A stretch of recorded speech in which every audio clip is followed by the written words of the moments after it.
Hello everyone and welcome to my channel, Your Everyday Economics. In this video, I will talk about the economics of buying versus renting a home. Deciding whether to buy or rent a home is a big decision that can have a significant impact on your finances. In this video, I will discuss the pros and cons of both the options and provide you with some tips on how to make the best decision for your finances. Let's start by discussing the pros and cons of buying a home first.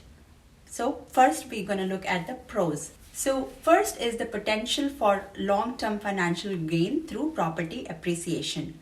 Over time, the value of your home may increase, allowing you to sell it for a higher price than you originally paid for it. This can result in significant return on your investment.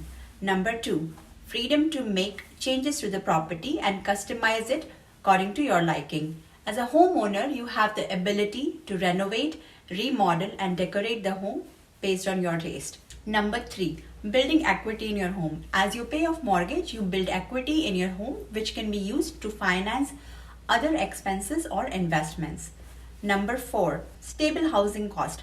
With a fixed rate mortgage, your monthly payment will remain same for the life of the loan, providing stability and predictability. Now let's look at the cons of buying a home. So the first one would be definitely the high upfront cost. Buying a home requires a significant upfront investment, including a down payment, closing cost, and other fees. Number two would be responsibility for maintenance and repair. As a homeowner, you're responsible for the upkeep and repair of your home, which can be time consuming and expensive. Number three would be the potential for the value of your home to decrease. While property value generally appreciate over time, they can also decrease due to some factors such as changes in the local economy or housing market. Next would be the limited mobility. Selling a home can be a complicated and expensive process, making it more difficult to move to a new location or adjust to changes in your personal circumstances. Now let's look at the pros of renting a home. The first advantage would be more flexibility and mobility. Renting a home allows for more flexibility in terms of location and can make it easier to move as needed. This can be particularly useful for those who are uncertain about their long-term plans. Number two, no responsibility for maintenance and repairs. As a renter, you're not responsible for the upkeep and the repair of the property. This can save you time, money, and hassle.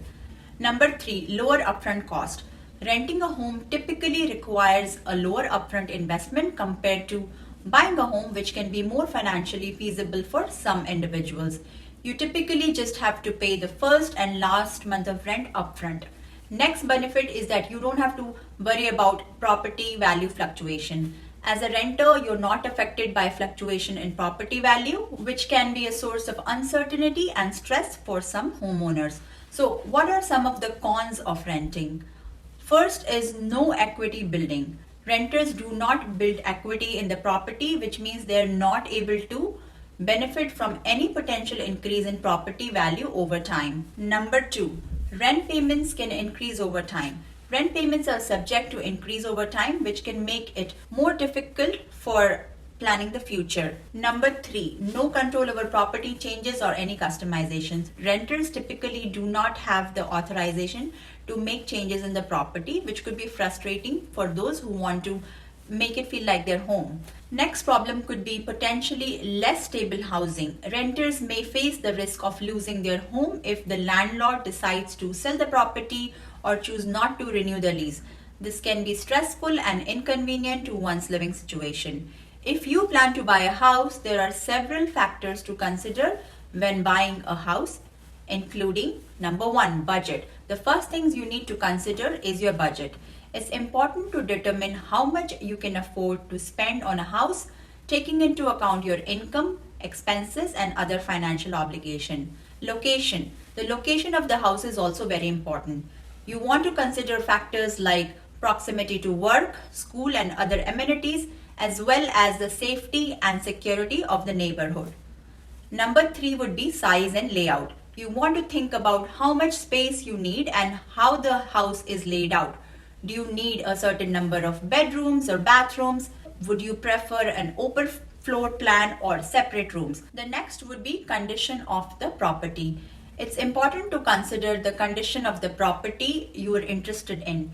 Is it move-in ready or will it require extensive repairs or renovation? Next would be resale value. Even if you don't plan to sell the house anytime soon, it's always a good idea to consider the resale value. You want to make sure that your investment is wise and hold the value over time. Financing. This is very important when you're trying to purchase a house, whether you want to take a mortgage loan or pay cash. If you are taking a mortgage, you will need to think about the interest rate, the down payment, and other financing options. How does the housing market look in the United States currently? For example, right now the interest rates have been on the rise. The Fed has increased the target rate to a range of 4.5 to 4.75% from a near zero a year ago, which is the fastest pace of rate increase in 2 decades. As a result, the average 30-year fixed mortgage rate has gone up too, reaching a 2-decade high of 7.1% just last year end. Interest rates are a key factor in determining house prices along with income and population growth on the demand side and various supply factors like construction cost and regulations. So in general, every 1% point increase in real interest rate tend to slow the pace of price growth by 2 percentage point based on a study done by IMF. Before the recent rise in interest rates, rates had actually been decreasing, which led to an increase in housing demand.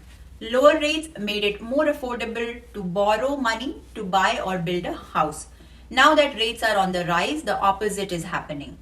As the mortgage rate increases, so do the monthly interest payment for the average US home buyer. In fact, every percentage point increase in the mortgage rate raises those monthly payments by about $100. This can even be more challenging for buyers in countries which has a lot of adjustable rate mortgages. It's hard to say how long the decline in housing market will continue. It all depends on whether the central bank's rate hikes are already succeeding in curbing inflationary pressure. Overall, buying a house is a major decision that requires careful consideration of several factors. It's important to take your time, do your research, and you can also seek the advice of professionals if you need to. So today, this is all I want to talk about. If you found this video useful, please give it a thumbs up, subscribe to my channel, and thank you for watching this video, and I'll see you soon in my next video. Bye!